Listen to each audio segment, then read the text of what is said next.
agree with him that, but the point is that this is nothing new in this house. Indeed, Honorable Dr. Ato Forson, I have just one question for you. And this question is regarding a payment of $53 million towards a supposed cathedral project, which was a commitment of the former president. The result is a big hole not far from here. We also know that the payment was made through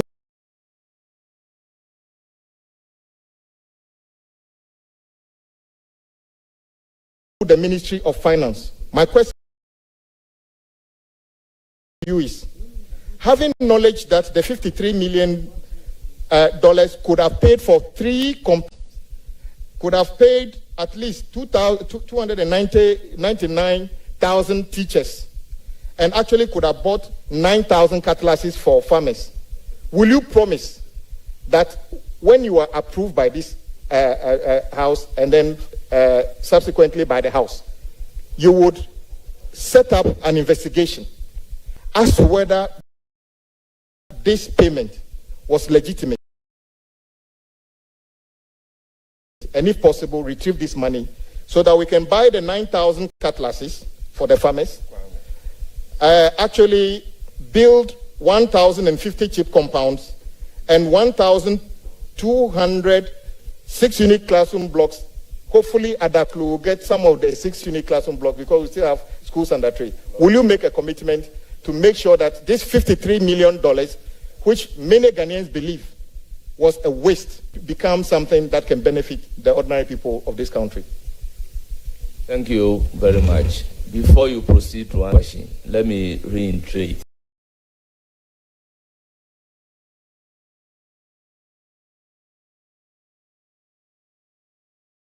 The fact that regarding the form of the communication to Parliament, I indicated quoting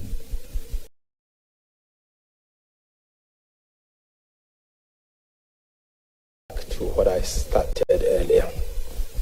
The quality of expenditure matter. And I've said earlier on that there was the need for us to cut the waste. This is one of the wastes that I referred to. And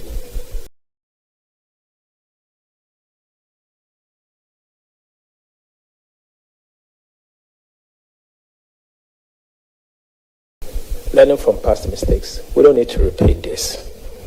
As to whether we'll investigate it or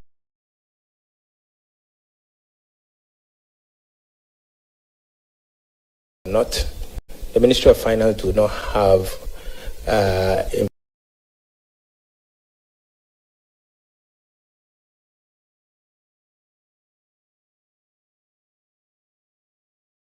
investigative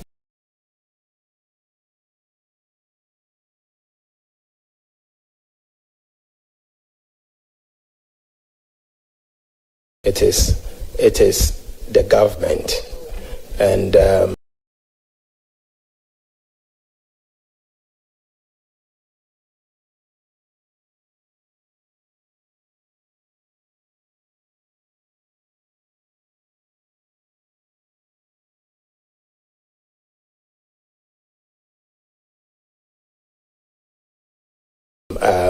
based on the government's agenda.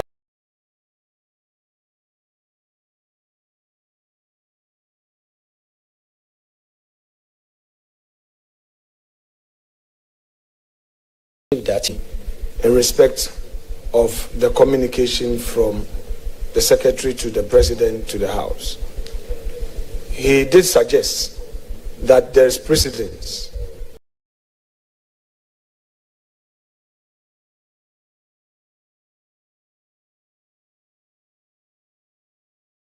and that in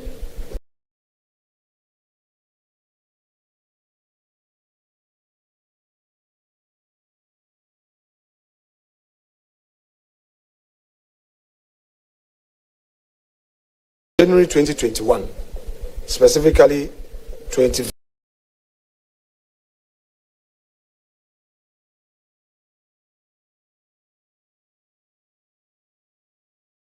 And that, to him, is a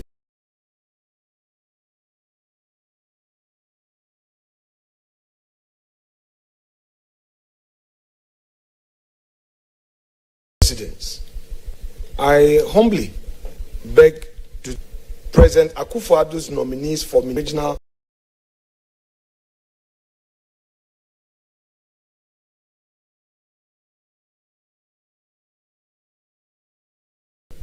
has never written on behalf of the president to the speaker. This is a press release, and if you want me to read the conclusion, I will. President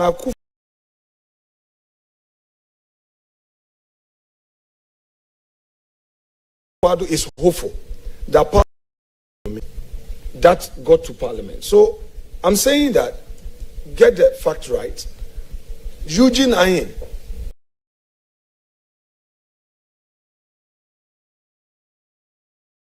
for records, never wrote to Parliament. And that was not what I was referring to. I referred to the letter from the secretary. In any event, I relied on the rules of the House. So please, Eugene never wrote to us. And I did not mislead the public, neither did I quote the wrong law, or neither was I suggesting that there was no SEC president and that this is something that, I got wrong. I couldn't have gotten it wrong, with respect, sir. Yes, there are the points well noted. Do you have a further question? Yes, I think I was just reinforcing the point he made because the vice president, and I agree with you. So I'm just saying that because I know that the president's executive secretary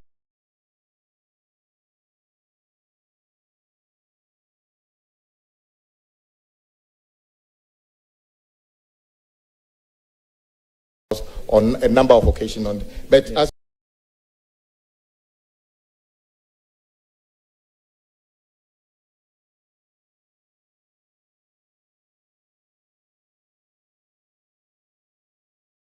CD as part of our debt, but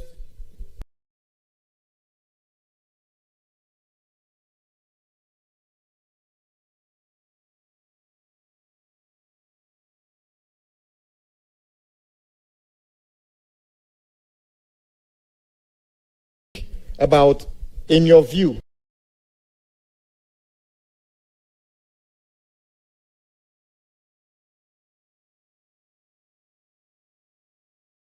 how much does this country owe now? What was it in 2016?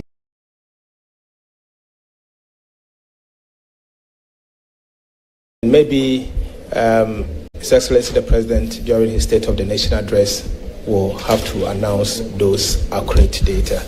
For now, I will urge that we wait until they finalize NDR numbers because the fiscal fits into the debt, and so we'll be able to know exactly what is Ghana's public debt. I don't want to say something and change my position tomorrow, so I beg that you leave that to the NDR numbers. Thank you. Honorable, it's now the turn of the Deputy Leader, Honorable Patricia Appiagyei.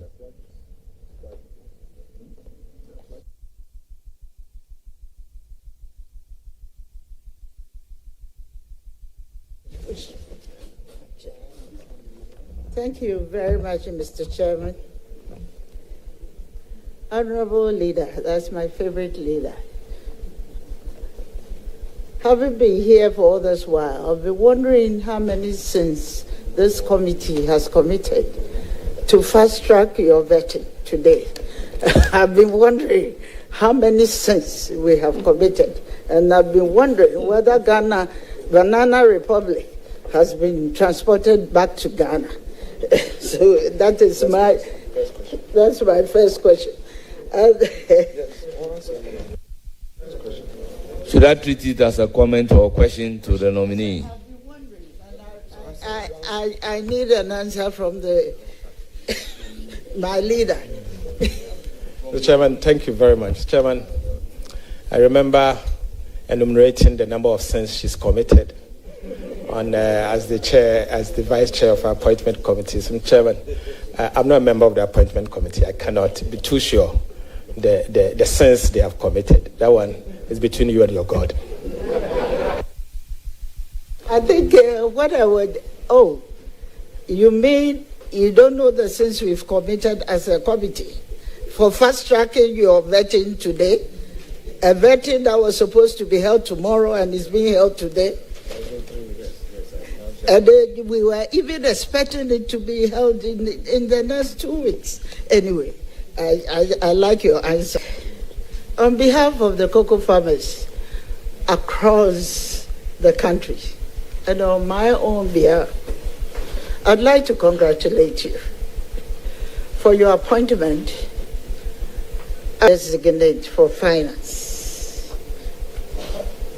Honorable Leader, the current cocoa price, producer price of cocoa, is 49,600 per ton. That is 4 kg price for our cocoa.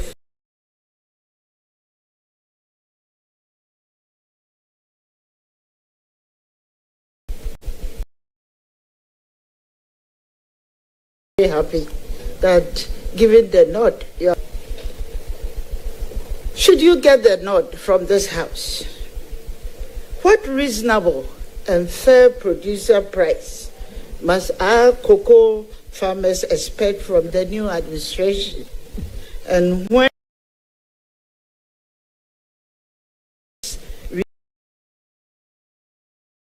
I would like to mention specifically the figure you mentioned, 6,000 per bag of... For cocoa farmers. I've done that in the last 8 years, and I've fought for the cocoa farmer, year in, year out. I will not change that. I will work to improve the lot of the cocoa farmer, recognizing their contribution to the economy, recognizing that the cocoa sector has been the mainstay of Ghana's economy for years. My concern, and I've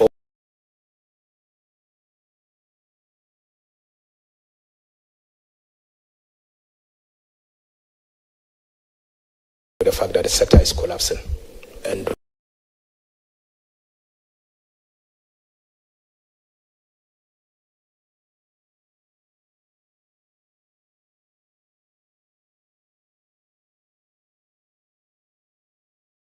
very fast rate, in fact, at exponential rate.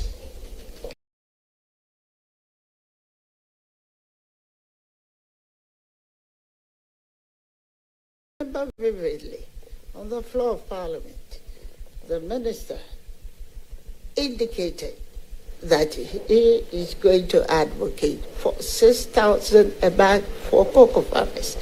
And I'm surprised that you are now saying that it doesn't lie within your sole prerogative to do that. You were emphatic to do that. So should we demand that from you, that farmers are listening? Chairman, thank you very much. I don't think this is one of the sins that I enumerated, but I said I will advocate, and I've said that I will not change my position.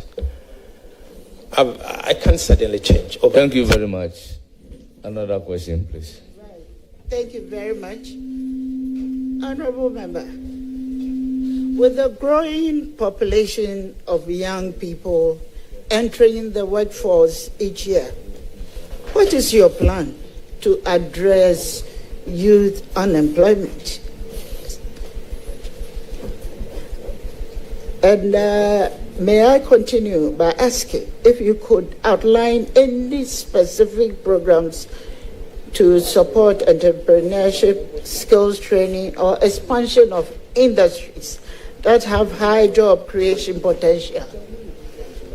Thank you. Thank you. Any program to support entrepreneurship Chairman, and innovation?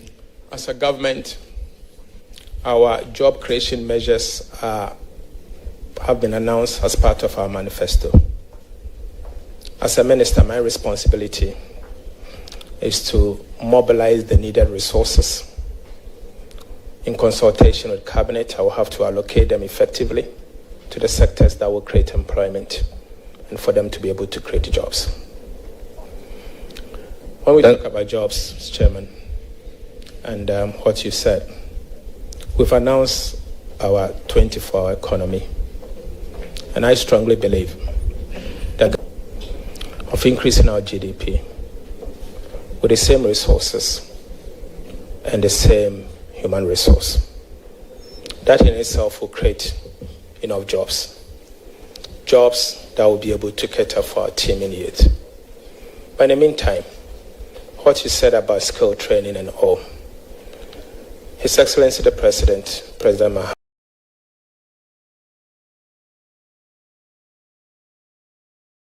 of the NDC has not minced words on this. We are going to set up a structure to train skills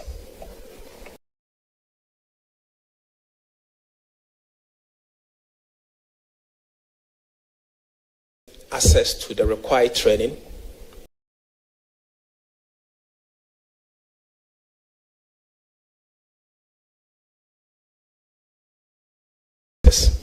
and be able to allocate the needed resources to them. And as I've said, that is my role as a minister responsible for finance. So we'll allocate the revenue, the resources to them for them to be able to. Then I will mobilize the resources and be able to allocate them effectively and efficiently. Thank you very much. Any further?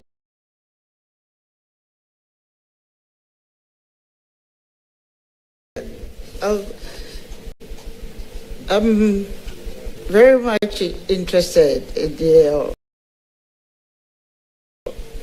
answer to my last question, but I'm looking at the development of women, and I'm highly interested in your manifesto promise to set up a women development bank, and then free tertiary education. And I know all these things are going to be of a prime benefit for our ladies or our women in the country. With the proposed reduction in taxes, is fiscal consolidation a priority for the government in the near term, taking into account government's manifesto? Thank you. Honourable nominee. Thank you. Chairman, fiscal consolidation is not only a priority, but we will front load it. We will front load it carefully. At the same time, we'll signal to the investor community strongly that fiscal consolidation is not only a priority, but we'll front load it in a way, at the same time not ignoring the impact on growth and protecting the vulnerable. So that, I can assure you, it is a priority. We have an option to rationalize some of these expenditures. And so it's a matter of switching and rationalizing. So it doesn't mean the flagship we've announced as part of our manifesto does not mean we are going to increase expenditure. That is not what it means. It's a priority of government, and we'll do just that. Thank you for your answer. Any more questions? Yes, I will have my last contribution. Question or contribution? Question, a follow-up question to the statement made or the question put in by Dr. Boakun. Honorable, you agree that data for end of year usually is validated on the first quarter of the ensuing year. So all data presented during the budget reading in November are provisional. How then do you say that data presented in 2017 and 2018, knowing that they are provisional, you term it as inaccurate? Thank you. Thank you very much. What did you say? Those data is provisional, though Mr. Chairman, inaccurate. That is exactly my point. The Honorable Gideon Boakun made reference to a particular data.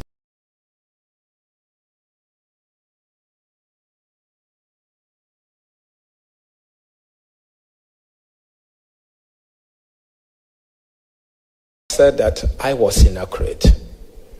I had said this in 2019, and I said it at the time that the government had published accurate data.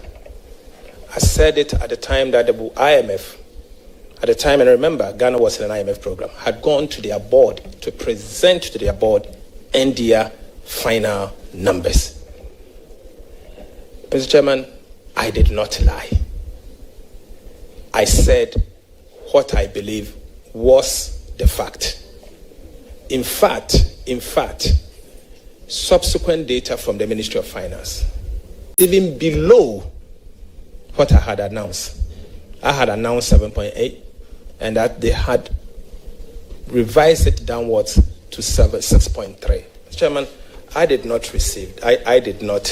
cook this number. This was given to me by the Ministry of Finance this morning. And so, this is what I mean. Data preliminary until finally determined at the end of the year. And that's why I've been careful not to announce any NDR numbers. But that is what it is. And you know, in Parliament, you have to debate. You have to debate certain data, and you debate that appropriately. Thank you very much. The question well answered. Any more questions? We will now to wish the honourable member, my favourite friend, very well. Thank you very much. Thank you. Honourable Dr. Gideon Boakun, you are not even a member of the committee. So why are you raising your hand? It appears I'm overindulging you. No.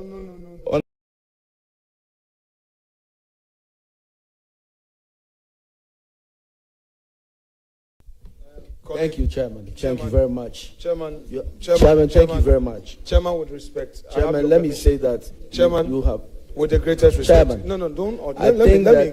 Chairman, I need to come in on this. But the Chairman has recognized me unless he changes his mind. Honourable Minority Leader, I order. Chairman, you, Chairman. Point of order. Chairman, let's deal with this. Honourable Mr. Chairman, you consistently raise your voice on my colleagues. The way you address them, the way you address my colleagues, respect the chair.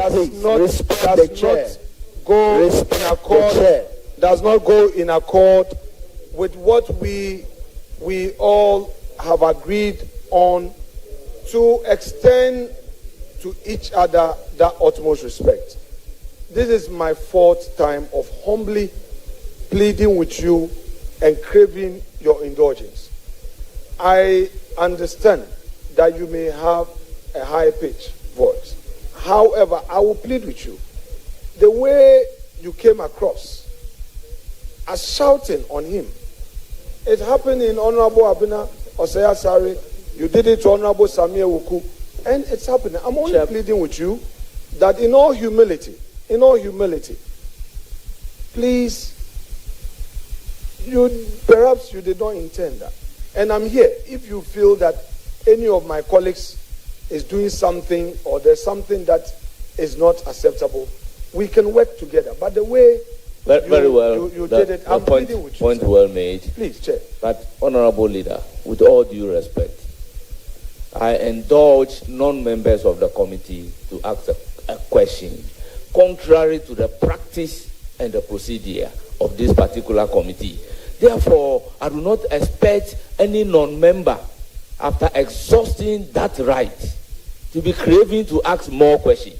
I think we should conduct the business in a very orderly manner. So, Honourable Amabua, your turn. Let me say that the only reason why I yielded to Honourable Afenyomarkin is not because he's macho than anybody here, but because I respect this Parliament and I respect the chair.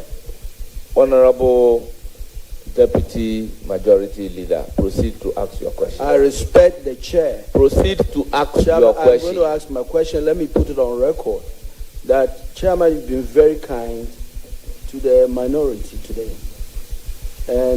I've been here for a long time. And Chairman, this extension of courtesies never happened when we were in the minority under the former chairman of the appointment committee, Honorable Osei Owusu. It never happened. And we have to make it clear that you are the only chairman that can allow anybody to speak. Honorable Afenyomark is the ranking member, but you have to give him the right to speak. Anyway, congratulations, Honorable Kesil Atufosin. I entered Parliament with you in 2009. I know that we were about 42 on our side, and then the other side also had a number. We were all together about 92. Today, after 16 years, well, we are only 4 left. That speaks volumes about the attrition of Parliament. But I am very, very, very proud of you. So if I say I know you very well, I know you very well. You are a man of complete integrity, and you speak with data and facts. And I am very, very confident that that's exactly what you do. I'm very proud of your performance today, and I think you've calmed the nerves of the people of Ghana and given them the assurance that you are going to really lead, quite frankly, the finance ministry to success. So, my respected leader, I must also congratulate you on behalf of our colleague. You, as minority leader, will be remembered as the leader that in the last 2 years led the minority from 137 to 188 seats. Congratulations. So I'll go straight to my question. Ghana's economy, Honorable, is grappling with serious challenges. I think you've talked a lot about them. There to GDP issues, inflation, and high unemployment. And so my question is, as the Minister of Finance, what will be your top priorities to address these challenges? Mr. Chairman, thank you very much. Mr. Chairman, let me also thank His Excellency the President for the honor done me, and my party, the NDC, again, for giving me such an opportunity to serve Ghana in such a high position, in a position of trust. I come to this position very well prepared. I have 16 years experience in public service after some years in the private sector. The Chairman, in politics, you are aware that I've served, one as a Deputy Minister of Finance, and on that side, when my party went to opposition, I was the minority spokesperson for 6 years. During this period, I have carefully studied the trends of Ghana's economy and monitored the behavior of how our economy behaves. I think I'm in a better place to move our country from these uncharted waters to a calm place. I'm determined. I'll do that for God and country. I do not think I have a room to misbehave. I've said so much in opposition. I'm minded by some of the things that I've said, and I cannot say one thing and go and do the other.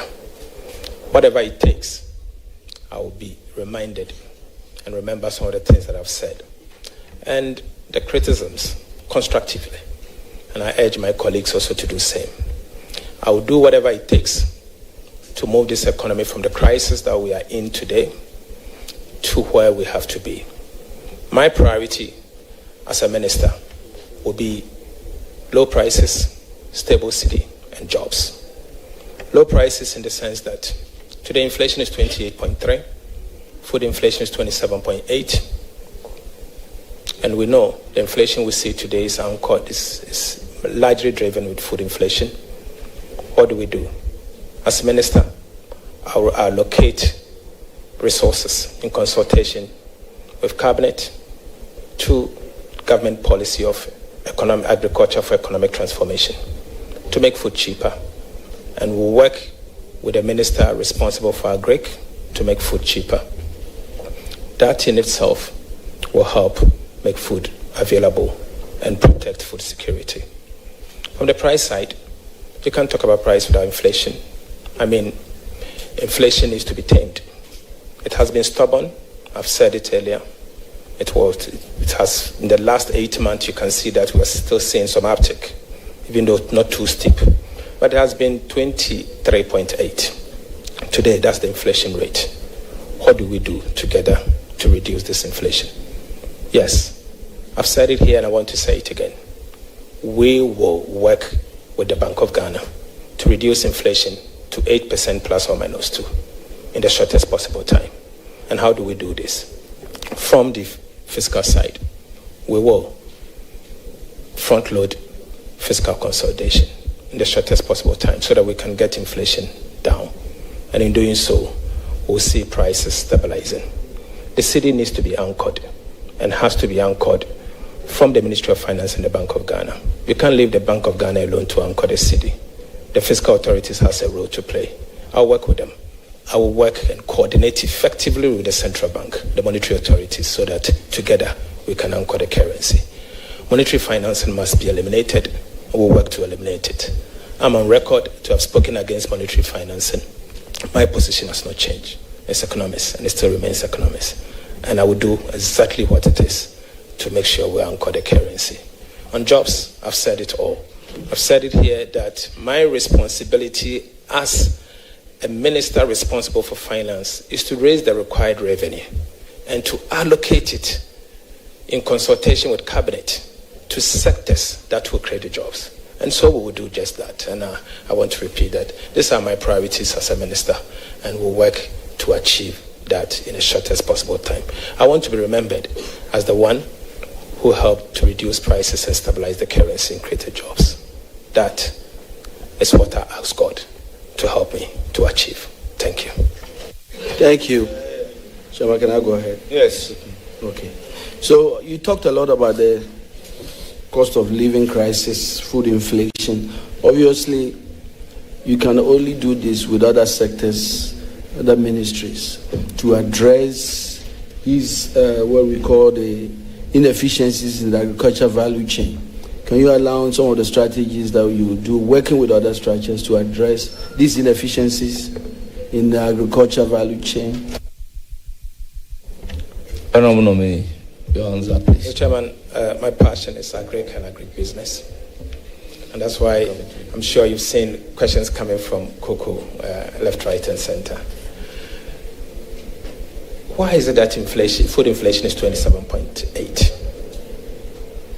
I think it speaks volume. It speaks volume. And what are the staples? Ghana staples. Why are we not taking hard decision to invest in the agriculture sector? I think the time has come for us to pay attention to agriculture sector. I will wait for the nomination of the minister responsible for agriculture and his subsequent approval. I hope to work with the minister concerned, and we will work together to implement the government policy to make food cheaper.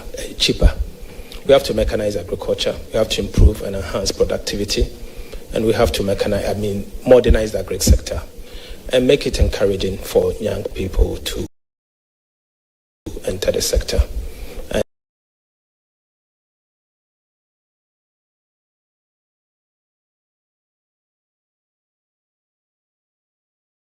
You cannot ignore agribusiness. Passion, and I intend to work with the minister responsible.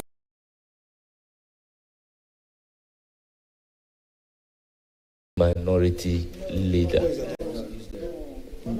Yes, deputy minority leader. Honorable minority ranking member and minority leader.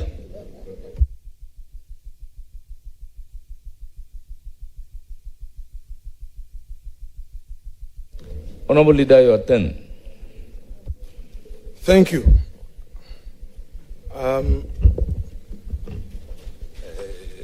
I will spare you the AR too for today. Leader, and this is not a foundation, it's a comment, not for you, but for the many young politicians who have just arrived. The day of the inauguration,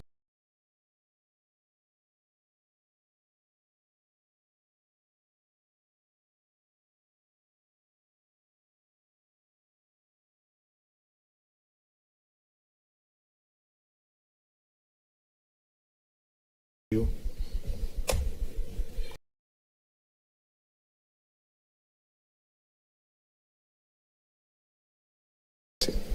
And do your. Having said this, I shall proceed with some few questions. In your earlier submission,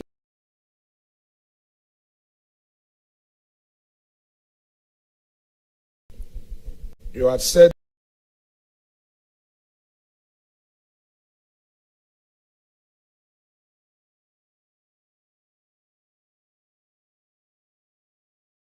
will not hurt the vulnerable.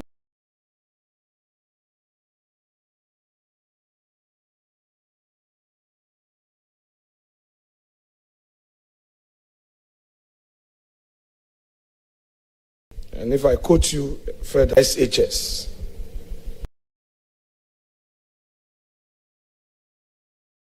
Free.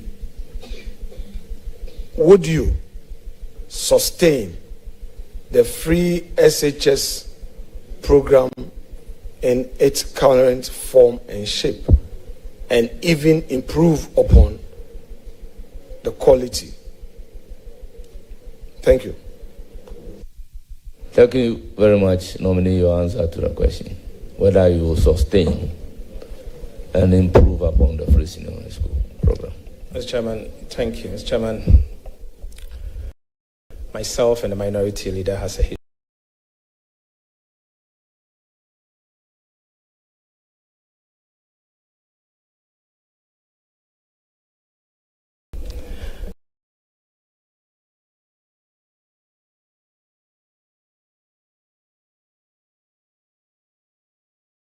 Chamber together. Unfortunately, in his first attempt, he couldn't entered here, and we've known ourselves growing up.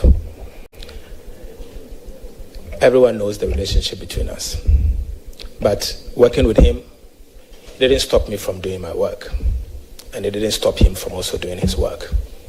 And so, to add to colleagues, we may have relationships, but it should not stop you from doing your work. You should work for God and country, and you have to do it with the best of intention to help our country grow. We did just that. We've had a moment, we fought, we united ourselves. Today, the tables have turned. He's now the minority leader. Kwamina, learn from me and be good. Be good. That's a good one. Be good. Be good. Mr. Chairman, I want to say this. My party's position on free senior high school has been well articulated by His Excellency the President. We do not intend to cancel the free SHS. In fact, President Mahama has said that the free SHS has come to stay. I don't think you need any further assurance. The President of the Republic of Ghana has made this statement. Who am I? As a minister that he has appointed. So you have the assurance from the highest level of government to preserve the policy. I don't think I have what it takes to give you additional assurance. It's done. And he will be coming to this house as part of his State of the Nation address. I'm sure he will re-echo that position. I'm only a servant. My responsibility, if approved, will be to allocate resources to his priorities, or to the priorities of the government. And I'll do that. So, my brother and my friend, be assured that free SHS has come to stay. And if there's anything, we'll come to this house for us to work together. But the president has said it. The budget will be presented to this house for us to peruse, consider it, and approve it. So let's not jump the gun. But I'm sure you are very sure. You are very much aware of what His Excellency, his pronouncement in the last few years. Thank you very much. Any further question? Chairman, I would like to know from our leader, as the holder of the press, whether the school feeding program will be sustained. Thank you very much. School feeding program. Mr. Chairman, I said earlier that I come from a rural constituency. And I know the impact of school feeding program. My concern is that the amount you give today per child as the cost you pay to the caterer is not enough to pay to feed the child well. In fact, it is not enough even to buy egg. That's what it is. It's not enough to buy egg. And so we will not only sustain it, but we'll make it better. We'll make it better. Because as I've said, our policies will be designed in such a way that those strong will preserve growth and protect the vulnerable. And the vulnerable is what we are talking about. Remember, the school feeding is not in Achimota. It's not in Achimota school. It's somewhere in the village. And for them, this 1 square meal or twice is enough. Right. So, Chairman, just for clarity and for the records, the caterers out there listening to you should take it that the current amount being paid to them is going to increase once you take over. With that assurance, what percentage should they expect? 20%, 30%, 40%, 50%? Because you say that the amount being paid is woefully inadequate. You didn't just say inadequate, you say woefully inadequate. So please let the caterers know, as the holder of the purse, the percentage you are going to increase their costs. Mr. Chairman, Thank you very much. But Chairman, before you provide your answer, the minority leader is putting words in my mouth. yes, but before you provide your answer, can you state how much is it now? Well, Mr. Chairman, I never said we are going to increase it. I never used that word. I said that we will sustain it and improve on it, and made reference to the amount we pay and said it's not enough, because I've heard the caterers complain. So, Chairman, this is a house of records. Whatever we say here goes into the Hansard. I never said that. And so, Mr. Chairman, thank you very much. You don't just increase. You need to engage the sector. And so it will be difficult for me to sit here and just announce. I don't work like that, arbitrary. What is the basis of just announcing 20%? I don't work like that. I'm a careful person. So I cannot announce things that I don't know. Chairman, the honorable nominee said that he's aware that the caterers have been complaining. That is a fact that is coming from him. 2, he says that they are not being paid enough, considering even the cost of an egg. He referred to that. And he's going to improve upon it. Now, what is the definition of improvement? This is a matter of cost. If you say the amount is not enough, even the cost of an egg and looking at how much they are being paid. So obviously, you are suggesting to them that you are going to increase the amount they are being paid. And if you cannot give us a percentage, that's fine. I won't push. But I want you to be on record that upon assumption of office, the caterers should expect an increase in the amount being paid as compared to the current payment they are receiving. Just for the records. Mr. Chairman. Honourable Member, I think from your answer, the indication is clear that the amount is woefully inadequate and it will be improved. He attests to the fact that sitting there, you will not be able to indicate the percentage improvement. So the answer is already per the record. Mr. Chairman, just to also add that we have to first pay the caterers, because I know not long ago, last week, they were picketing and demanding their payment. And so the first attention is to make sure you pay them, the caterers, because some of them had to borrow before they engage in such a business. So let's pay them first and settle with them. I don't know the quantum of arrest. We need to know the arrest, the amount of money the government of Ghana owes these caterers. We ascertain it, pay them, make them happy, and then we'll move on. Mr. Chair, as for this, I know it as a fact. So I will give a voluntary answer. Honorable Leader and my respected colleague, government paid all caterers, and I want you to quote me. The last term, it's only this term that is this which has just begun, that government does not owe, that perhaps government owes, because the term would have to end. But I want you to know that I am aware that government paid all outstandings to caterers.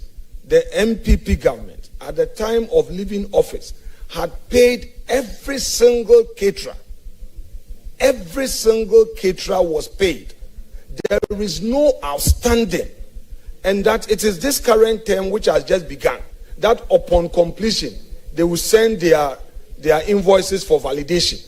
So just for the records, that, and I pray that with assurance that there's going to be improvement in the amount being paid. You are saying that you won't use the word increase, but you will use the word improvement. Well, it means the same.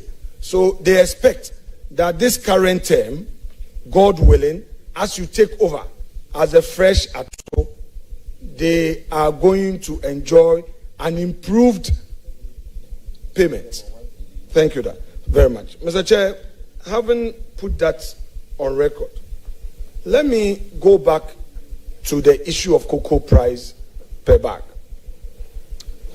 In an earlier response to questions that came from the floor, my respected colleague indicated that, well, the cocoa sector is under the Ministry of Agric, and that if there is any policy realignment, he will look at it. He also indicated that he's a key advocate for cocoa farmers. He did also indicate that he would advocate for the cocoa farmer. Now, the issue is beyond advocacy. You are now the man in charge of the press, and you know the pressure on cocoa farmers. The 6,000 Ghana cedi per bag that you committed, would it be your benchmark in your advocacy and an eventual decision for the cocoa farmer? Because they are listening. Thank you, Honorable Minority Leader. You may ask another question. Mr. Chairman, cocoa money does not come to the consolidated fund. Cocoa money is outside the consolidated fund. It stays with the Ghana Cocoa Board. Ghana Cocoa Board uses this money part to buy cocoa, part to buy fertilizers and other inputs. I don't know what Cocoa Board is leaving behind. I don't know the extent of arrest they are leaving behind. I don't know the extent of debt that the Ghana Cocoa Board is leaving behind. I will not do this committee any good if I sit here and announce cocoa police. But as I've said, I remain a key advocate for the cocoa farmer. I will do so with the best of intention for the cocoa farmer. I recognize their sacrifices. I've spoke for them in the last 8 years, and I will continue to speak for the cocoa farmer. That I can assure you. But let's get to the cocoa board first and see what they have to do. I still maintain that the price they are paying the cocoa farmer is inadequate. I maintain that it's inadequate. Thank you. And there is more room for improvement. Thank you. Further question? Chairman, is a nominee conceding that the 6,000 per bag he quoted on the floor of the House was a mere political statement? Mr. Chairman, the 6,000 Ghana cedi per bag should have been paid in the last crop year. Mr. Chairman, I say this because Cocoa Board is gradually turning themselves into a procurement agent just to procure inputs and denying the cocoa farmer. So they could have adjusted their formula to benefit the cocoa farmer. Very soon, the minister responsible for Agric will be in place. I commit to work with him to give the cocoa farmer a